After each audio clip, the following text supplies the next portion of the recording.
எவ்வளவு கர்த்தர் நல்லவர்ல. ஒரு முரட்டாட்டமா இருந்த ஒரு சவுலை ஆண்டவர் தமஸ்கு வீதியில தொட்டு அவனை, அதாவது அவன் கண்களை குருடாக்கி அதுக்கப்புறம் அவனை சுகப்படுத்தி அவனை ஊழியத்தில் எடுத்து நிறுத்துகிறதை பார்க்கிறோம். அல்லேலூயா. இன்னைக்கும் ஆண்டவர் உங்க வாழ்க்கையிலையும் அப்படிப்பட்ட அற்புதத்தை செய்ய முடியும்.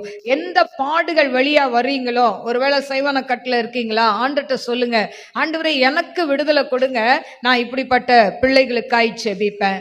நீங்க ஒருவேளை பொருளாதாரத்துல ரொம்ப நெருக்கப்படுறீங்களா, பொருளாதாரத்துல செழிப்பை கொடுங்க, நான் மற்றவங்களுக்கு ஜெபிப்பேன். ஹல்லேலூயா. கட்டாயம் நம்ம எதை கேட்குறோமோ ஆண்டவர் அதை நமக்கு தருவார். நான் செய்வன கட்டை உடைக்கணும், அந்த கிஃப்ட் வேணும்னு கேட்டேன், ஆண்டவர் அந்த கிஃப்டை கொடுத்துருக்கிறார். அதனால தான் இன்னைக்கு அநேக பேய் பிசாசுகளை துரத்த முடியுது. ஹல்லேலூயா. அப்போ ஆண்டவர்கிட்ட கேட்டு பெற்றுக்கொள்ள வேண்டும். ஹல்லேலூயா.